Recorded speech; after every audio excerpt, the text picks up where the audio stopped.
My question is to the Chief Minister.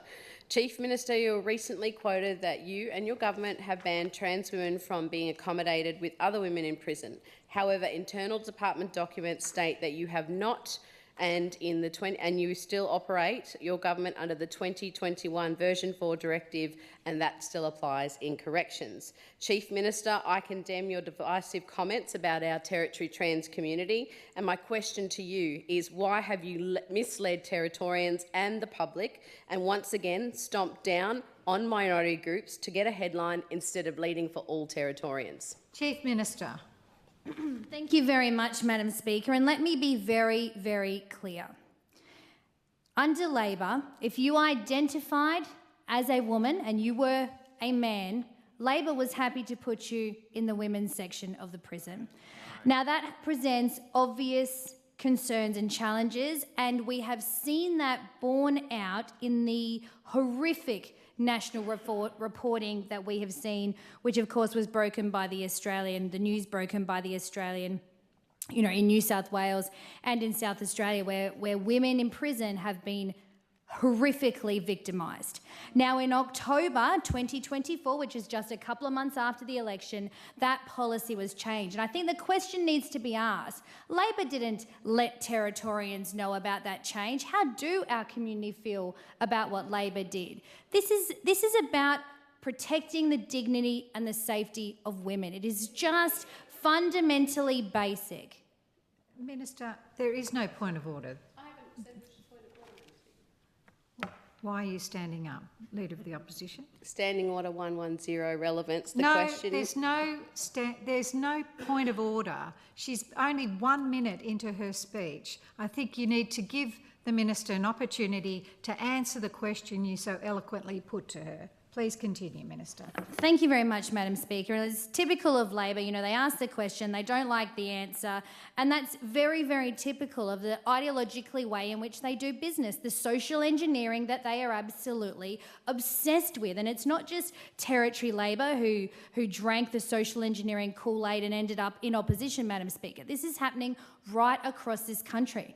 Now, what I've been talking about in the last couple of days has been borne out by the facts. The facts have shown that women have been horrifically victimised in interstate prisons. And my point is to make Territorians reassured that we are explicitly clear in our policies, we are explicitly clear in our direction and in the way in which corrections manage these things. Now, I don't know what you're reading or what you might think, but at the end of the day, I am expressing very explicitly the what happens here in the Northern Territory. Now, we have no men in women's prisons across the Territory. We have 3 people, I believe, who identify as trans in the men's section. And at the end of the day, this is about dignity. Now, I have no concern how people live their life. People can live their life in any way they can, but where a government, in any way they want, where a government steps in is when it impinges on other people's rights or when it is a government-controlled facility, for example, a prison. Now, we have a duty of care. As the state, as the Territory, we have a duty of care over people in our prisons. That's why we have a youth prison, so that young people are not mixed up with adults. We don't do that. It's why we have a separate section for women than we do with men. Chief Minister, take your seat. What's your point of order, Opposition Leader? Thank you, Madam Speaker. Standing Order 110, relevance. Why have you misled the public when your policy does not match what your headline statement has made? Please continue, Chief Minister. And you are wrong, okay? So I've moved on because you're wrong and I'm right, and that's just the way it is, and you can't accept it, and that's fine. But I've answered the question. I don't think I could have been clearer on this issue. I think everyone else in this country understands where the Territory stands on this issue. Madam Speaker, my question is for the Chief Minister. Chief Minister, you said in the chamber earlier today that you explicitly changed the NT Correctional Services policy on the management of transgender, gender diverse and intersex offenders. I have a copy of the corrections policy change which identifies that this was purely a machinery of government change. Chief Minister, can you explain to the chamber specifically what policy change occurred in 2024? Chief Minister. Thank you very much, Madam Speaker, and I've been very, very clear about this. What has changed, the policy position that has changed between the then Labor government and the CLP government now, is that you cannot just identify or nominate yourself as a woman and end up in a women's correctional facility. In the Northern Territory, fortunately, we've not had any issues like what we are seeing interstate, and there has been a number of issues and concerns being talked about right across the country, Madam Speaker. We've even had, the New South Wales Corrections Commissioner has actually reached out to our Corrections Commissioner for the details on how we manage these things. And so I reinforce again, we've been explicitly clear. This is about making sure that we have the protection and the dignity of women in our prisons. The Northern Territory Government has a very high duty of care for people in our custody.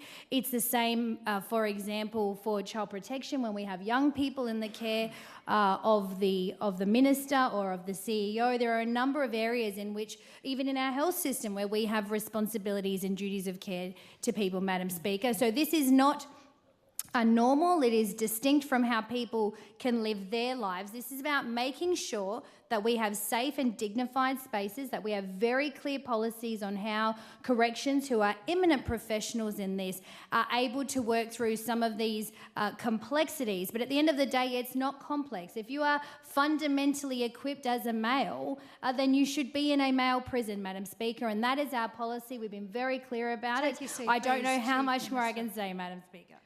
What is your point of order, Member for Johnston? In relevance, I asked what specific changes there were in the corrections policy. I'm happy to table what the policy currently says in terms of what I've seen.